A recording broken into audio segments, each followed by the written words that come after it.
fleet was immeasurably superior in real efficiency, and the French and Spanish leaders knew this perfectly well. The morning of 19 October was fine and clear, with the wind from the shore. So clear was the day, the lookout in the foretop of the Euryalus could see the ripples on the beach. As the sun rose, the enemy's ships were seen to be setting their topsails, and one by one they unmoored and towed down towards the harbour mouth. It was a long process working the ships singly out of harbour.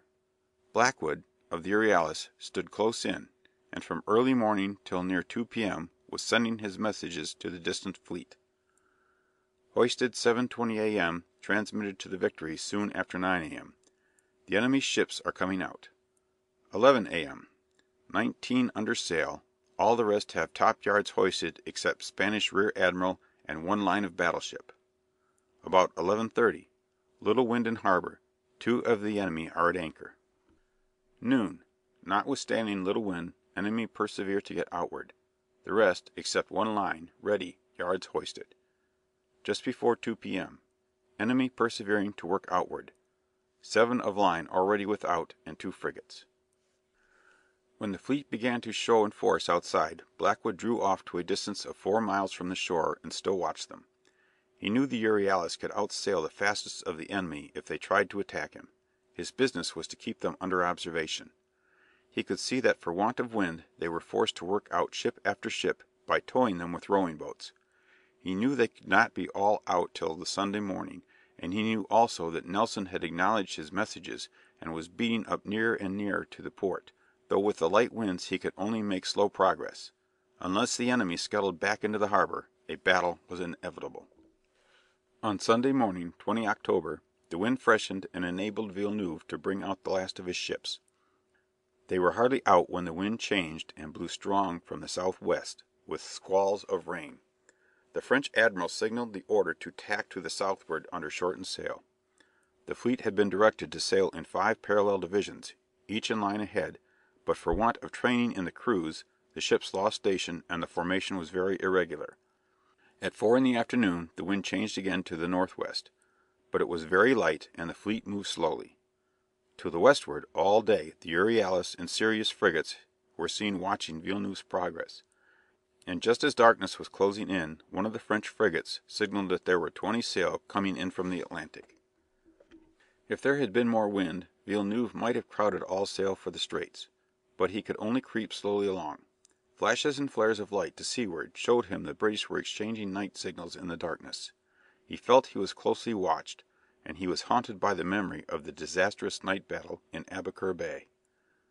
Though the wind had gone down, the sea was rough, with a heavy swell rolling in from the westward, the well-known sign of an Atlantic storm that might break on the Spanish coast before many hours.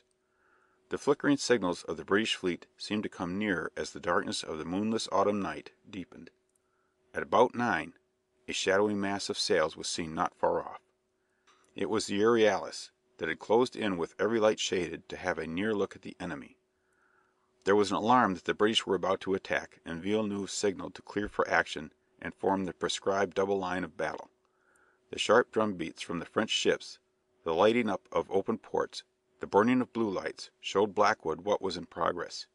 It was nearly 2 hours before the lines were formed, and there was much confusion, ships slipping into stations not assigned to them, and Gravina, who had been directed to keep 12 of the best ships as an independent reserve, or squadron of observation, placing them in the line instead of forming independently. Then the fleet went about, reversing its order.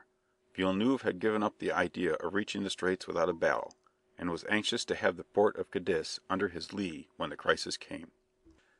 Nelson's fleet, in 2 columns in line ahead, was drawing nearer and nearer to his enemy.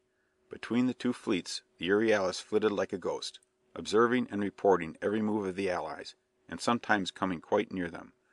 When the enemy reversed their order of sailing, Blackwood's ship was for a short time ahead of their double line, and saw the allied fleet looking like a lighted street some 6 miles long. After midnight the alarm in the Franco-Spanish fleet was passed off, and all the men who could be spared had turned in. At dawn on the Monday, the French frigate Hermione reported the enemy in sight to windward, and at 7 Villeneuve again gave the order to clear for action. The sight of the allied fleet had called forth a great outburst of exultation on board of Nelson's ships. "As the day dawned," wrote one of his officers, "the horizon appeared covered with ships.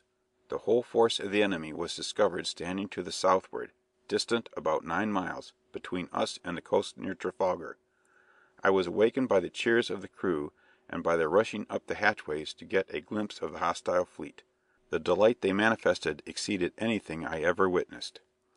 Opposing fleets, separated by only 9 miles of sea, would in our day be exchanging long-range fire after a very few minutes of rapid approach. It was to be nearly 6 hours before Nelson and Villeneuve came within fighting distance. The wind had become so slight that the British fleet was often moving at a speed barely more than a knot, over the grey-green ocean swells. Still anxious to fight, with Cadiz as a refuge for disabled ships, Villeneuve presently signalled to his fleet to go about. After they altered their order of sailing and began to sail to the northward, moving very slowly with the wind abeam, close hauled on the port tack, the course of the Victory was a little north of east, directed at first to a point about 2½ miles ahead of the leading ship of the enemy. The Royal Sovereign, leading the leeward line on a parallel course, was about a mile to the southward. As the allied fleet was moving so as presently to cross the course of the British, the result would be that at the moment of contact the line led by the Victory would come in a little ahead of the enemy's centre, and the Royal Sovereign to the rearward of it.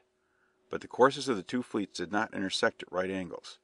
Many of the current plans of battle, and strange to say, the great model at the Royal United Service Institution, though constructed while many Trafalgar captains were still living, are misleading in representing the British advance as a perpendicular attack in closely formed line ahead. In the heavy swell and the light wind the allied fleet had succeeded in forming only an irregular line when it went about. There were wide gaps, some of them covered by ships lying in a second line, and the fleet was not in a straight line from van to rear, but the van formed an obtuse angle with the rearward ships, a flat apex towards Cadiz, so that some of Nelson's officers thought the enemy had adopted a crescent-formed array. At the moment of contact Collingwood's division was advancing on a course that formed an acute angle of between 40 and 50 degrees with the line and course of the French rear. The result would be that the ships that followed the Royal Sovereign were brought opposite ship after ship of the French line and could fall upon them almost simultaneously by a slight alteration of the course. But the French van line lay at a greater angle to the windward attack, and here the British advance was much nearer to the perpendicular. Nelson had in his memorandum forbidden any time being wasted in forming a regular battle line. The ships were to attack in the order and formation in which they sailed. If the enemy was to leeward, as was the case now, the leeward line, led by Collingwood, was to fall upon his rearward ships. Meanwhile the windward line, led by the Victory, would cut through the enemy just in advance of the centre, and take care that the attack on the rear was not interfered with. Collingwood was given a free hand as to how he did his work. Nelson reminded the captains that in the smoke and confusion of battle, set plans were likely to go to pieces, and signals to be unseen. And he left a wide discretion to everyone, noting that no captain could do wrong if he laid his ship alongside of the nearest of the enemy. The actual battle was very unlike the diagram in the memorandum, which showed the British fleet steering a course parallel to the enemy up to the actual attack, and some of the captains thought that in the confusion of the fight Nelson and Collingwood had abandoned the plan. But if its letter was not realized, its spirit was acted upon. Nelson had said he intended to produce a mêlée, a close fight in which the better training and more rapid and steady fire of the British would tell.